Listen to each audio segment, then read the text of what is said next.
Nice job, Mia. Thank Nice. you. Really, really fun to listen to you play. Really nice tone on the baritone.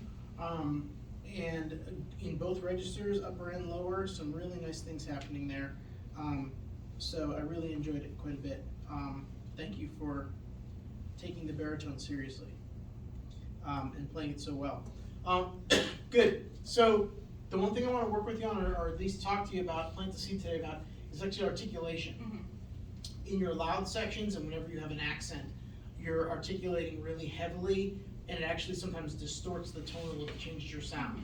So I give a compliment and then I take it away. You sound really great, except sometimes it goes a little overboard, and then the sound changes. Then I go, I want the other sound, not that one. So a couple kind of basic concepts with articulation. The articulation that we do on the saxophone is really only designed to, or supposed to, just put space between the notes. So when it's a low note, it may take more air to start that note, but a heavier tongue is changing the sound or the color, the tone of that note if we put more tongue on the reed. So one of the big culprits typically is low notes. We tend to tongue low notes heavier. Whatever your best legato articulation is that you know how to do on, say, an upper register note, that's the same tongue you should be using on the low stuff. And so we just have to make sure that that ratio of how much tongue are you using versus how much air you're using to start the note, that we're keeping the tongue portion low and that we're keeping the air amount the main thing, right? Another point of misconception, we see this in the music, we see an accent, okay? Accents are volume markers. It means that note needs to be louder than the notes around it. So I wrote down a bunch of measure numbers so you can go see those spots. But when you have bum, bum, bum, bum, bum, bum, bum, you those, the tone changes. You sound different because you're tonguing heavier because all those notes have accents on them.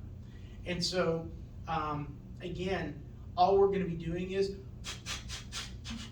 we're just turning the volume up on those notes. So for example, if I have a bunch of notes that I'm playing in a row, and some of them are accented and some of them are not, I'm not going to change my articulation at all. I'm going to change my air so that I can turn the volume up on certain notes, and that's what the accent is intended to do. So I'll take an easy note, I'll take a low G. If I'm playing,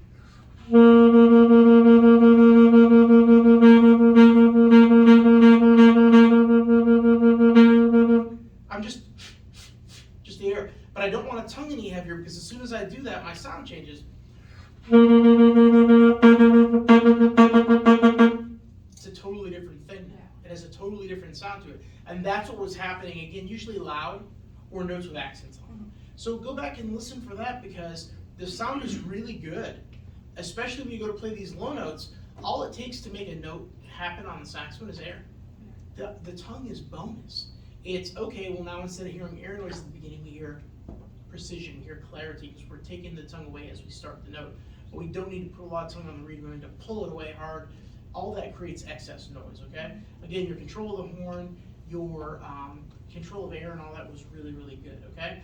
Lastly, when you go back and listen to this and watch your part and say, there's a couple of rhythm things. Mostly page 1, some of the early stuff where there's a variety of rhythms thrown at you. But watch for that because it's kind of an important component of this piece. Even this right here, you're playing this weird. And this is a really important line note. It's 1, 2, and 1, and you're playing it a little bit different. Okay, watch out for that. That's a really basic rhythm that is very important to the piece. So make sure we don't mess that up. And just watch that when you have triplets or versus eighth notes, whatever, they're being real steady with how we play our rhythmic stuff. Your pianist worked with you, it worked, it stayed together. But there were some places where the rhythm was a little bit not even, not consistent. Again, really nice sound. Really enjoyed listening to you today. Because the sound is so nice, let's get the articulation stuff. Let that be the next thing you focus on to clean that up, to get that out of your sound, okay? Nice job. Thank you.